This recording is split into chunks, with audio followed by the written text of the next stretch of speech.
Le grand journal avec Jack Lang. Have a dream. Madame, monsieur, bonsoir. Est-ce un effet collatéral du Mardi Gras? C'est carnaval, nom de Dieu! Ou est-ce parce que les vraies vedettes n'étaient pas à la fête? Ça serait pas dommage si on me laissait un peu tranquille. On ne sait pas. Toujours est-il que cette semaine, alors qu'on les croyait bouffés au grand mythe d'une actualité sans cesse renouvelée, C'est honteux, c'est honteux. quelques vieux héros de l'info ont été brusquement sortis de la naphtaline pour dissiper un certain nombre de polémiques qui prennent des allures de bobards. car cette semaine, dans toute l'actualité, même la vérité était grossièrement déguisée.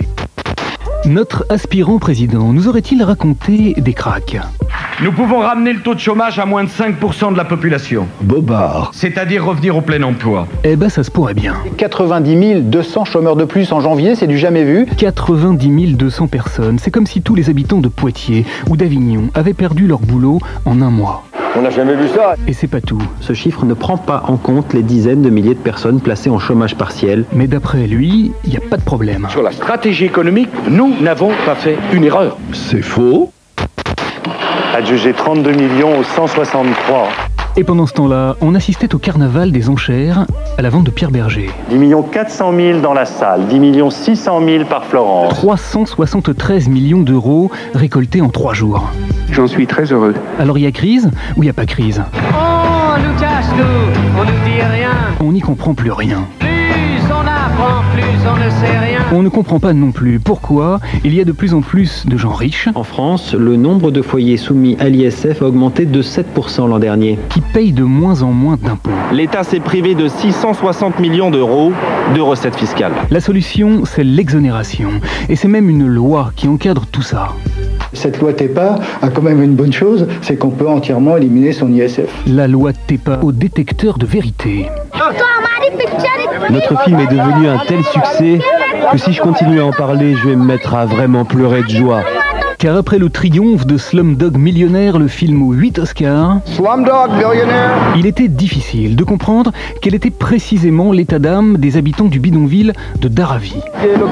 Ils sont venus avec leurs caméras. Ils voulaient seulement tourner des gens pauvres, des enfants tout nus. Car sur TF1, ils avaient l'air très en colère, Ils avaient dit qu'ils nous paieraient une maison, mais ils ne l'ont pas fait. tandis que sur France 3, on nous montrait des scènes de joie. À 14 000 km d'Hollywood, des danses et des cris de joie.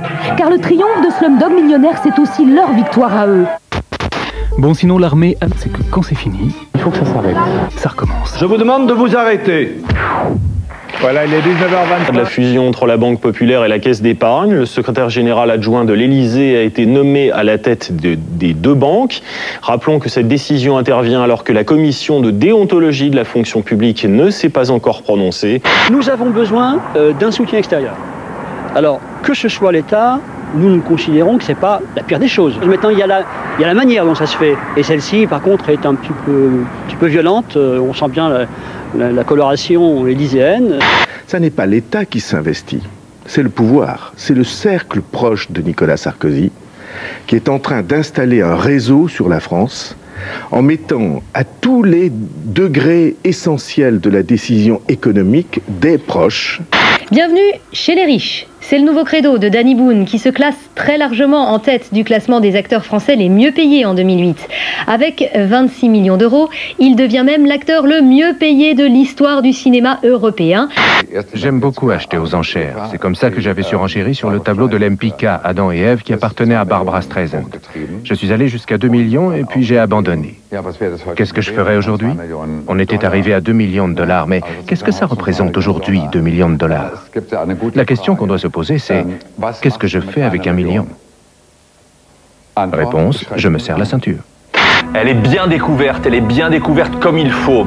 Laissez pas passer votre chance, je vous l'ai dit, en plaçant cet argent, hein, c'est-à-dire là il y a pratiquement 1 million de francs, vous placez l'argent dans une banque, vous n'y touchez pas, et vous touchez 500 euros par mois sans rien faire. Et en plus vous êtes toujours à la tête de votre capital. Sur Sky News, encore une banque, encore un scandale. 27 milliards d'euros de pertes pour la Royal Bank of Scotland, du jamais vu en Grande-Bretagne. Pas de chance, ce même jour on apprend que la banque écossaise qui bénéficiera de l'aide de l'État verse 650 000 livres par an à l'ex-PDG qui a quitté le groupe et qui est considéré comme largement responsable de la situation actuelle. Le gouvernement l'a prié de renoncer à ce parachute très doré.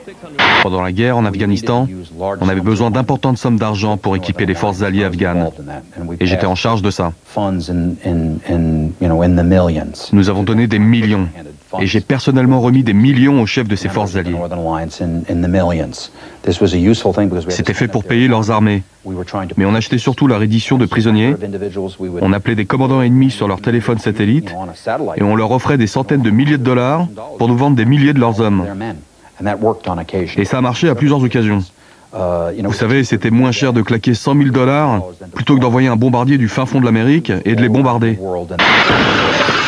L'ETA a fait sauter son appartement. Emilio Gutiérrez, foudrage, a décidé de se venger. À Lascaux, tout le monde le sait, ce bar est le QG des indépendantistes.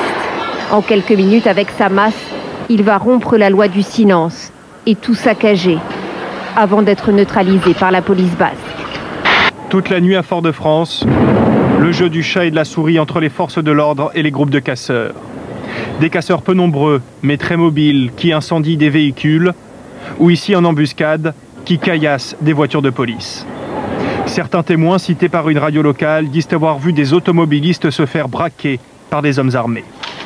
À la périphérie de la ville, ce magasin de sport a été attaqué au tractopelle avant d'être pillé. J'ai beaucoup de respect pour le maire de Fort-de-France. Je pense qu'il n'aurait pas dû annuler le carnaval et que sans doute que certains jeunes voyous, parce qu'il ne s'agit pas d'un conflit syndical, il ne s'agit pas de grévistes qu'on a vus sur vos images, ce sont des voyous qui ont pillé et saccagé des magasins. Un sondage qui dérange, un sondage où l'on apprend que 51% des Français de métropole se disent favorables à l'indépendance de la Guadeloupe. De leur côté, les Guadeloupéens se déclarent très attachés à la France, puisque 80% d'entre eux sont contre toute idée de sécession. Le dernier coup de pub de Roger Carucci, une boisson énergisante à son effigie. Lancement annoncé par un communiqué de presse tout à fait officiel. Objet créé du buzz évidemment dans le cadre des primaires qui l'opposent à Valérie Pécresse pour la tête de liste UMP au régional de 2010. Et le pire, c'est que ça pourrait bien marcher. À la créativité dont parle donc notre camarade allemand, qui correspond par exemple en France au début de Canal, c'est substituer des professionnels de la télévision pour qui la télévision n'est plus un endroit où on passe quelque chose qu'on aime, mais c'est un endroit d'ascension sociale où on va pour gagner de l'argent. C'est l'essentiel quand même des producteurs d'aujourd'hui. Donc les gens, ce qui l'intéresse, c'est-à-dire Howard Hawks, ce que lui peut l'intéresser, c'est-à-dire la sociologie, ce que moi j'aime plus que tout, l'art contemporain, si vous voulez, c'est poussé en dehors du problème, parce que 80% des gens qui produisent la télévision aujourd'hui, ils la produisent pour une seule chose, c'est les parts de marché, l'argent qu'ils gagnent, et la créativité n'est pas leur problème. Si tu as réussi, ça risque d'être assez drôle. Ah, vous croyez? Ouais. Vous êtes sûr? Je Mais pense vous y que ça va connaissez fonctionner. quelque chose? Non, écoutez, je sais pas. J'avais un œil comme ça, non pas critique, mais je vous regardais, je pense que ça va le faire. Non, Ouais. mais dites pas ça, vous allez me porter la poisse. D'accord. Allez, on verra. Hein? Oui, moi je suis dans son cas aussi, on est pétrifiés. Parce que nous, les pétrifiés, tu sais, les humoristes, on nous presse comme des citrons, on nous oblige à être drôle. Est-ce qu'on va être drôle? Je le dirai. Et c'est pas facile en plus. Et au je Châtelet. te le confirme que c'est pas facile. Et vous êtes très belles les filles, là, je vous vois, vous êtes magnifiques. sublimes. Carole et Karine. Karine, vous êtes magnifiques. Vous mettez combien de temps pour comprendre ce qu'on dit? C'est ça.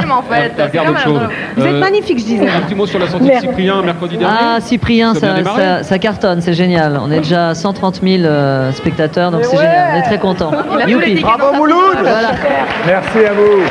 Merci à vous, Dustin Hoffman, qui arrive. J'ai séquestré Alan Mauduit et Jean-Patrick Bénès pendant 5 jours. Sans eau, sans toilette, sans rien, une pièce nue. Voilà. Et j'ai eu mon rôle. Tu les as mis sur ta cheminée, tes Césars? Non, ils tiennent mes livres sur une étagère, voilà. Vous avez pensé quoi de l'autre la première fois que vous êtes rencontrés? Moi, je l'ai trouvée très jolie, beaucoup trop jolie, et donc j'étais folle de jalousie. Tu parles. Vous avez déjà fantasmé sur une actrice? Estelle Hallyday. Sandrick. Moi aussi. François-Xavier, c'est comment d'avoir une plume dans le derrière. J'ai été extrêmement déçu parce que depuis la fin du tournage, la plume, j'ai pas eu un coup de fil, pas une lettre, rien. Silence radio. Yolande, ils t'ont emmené au Festival de Cannes. Non, mais elle a été géniale, Yolande, parce qu'elle sortait du tournage de Séraphine, elle enquillait juste derrière le tournage de Louise Michel. Mais alors j'étais un soir, et c'est Jacques Berroyer a pris la relève, il a mis une perruque et s'est fait passer pour moi. Jacques, ton idéal féminin, Isabelle ou Michel? Il va dire les deux. Ni l'une ni l'autre. Bah, je suis désolé, bah oui. D'accord. Qu'est-ce qu'elle te dit en italien, Monica, quand elle est très fâchée? Ma vaffanculo. Votre meilleur souvenir de baiser de cinéma, c'était avec qui? Oh bah nous, c'était pas mal. Alors là, c'est pas pour faire les fanfarons, mais c'était pas mal. Les deux nez qui se rapprochent. Vous nous montrez comment on s'embrasse? Allez-y, je regarde pas. Juliette, ça peut être très compliqué. Hein. On s'embrasse comme dans la vie. Attends, regarde, on fait comme ça. Voilà, vous cachez tout. Et moi, je surveille. Ouais, c'est bon. Hein, voilà, tu as cru? Louise, lequel des deux embrasse le mieux? Moi, je disais. Tu sais pourquoi elle dit ça? Mais tu sais pourquoi elle dit ça? Elle dit ça parce qu'elle pense que c'est toi, évidemment. Non, mais ça, c'est un truc. Je vais pas t'expliquer. Mais oui, bien sûr, tu as raison. Je vais pas t'expliquer. T'es d'une délicatesse. Mais non, mais je vais pas t'expliquer. Tu sais mieux que moi. T'es un seigneur. C'est vrai que tous les acteurs et actrices flirtent ensemble.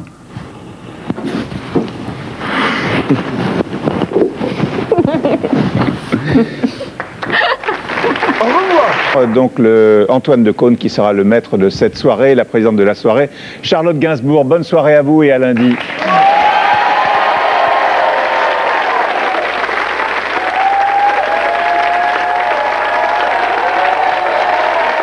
Retour à la curiosité. La première, restons curieux.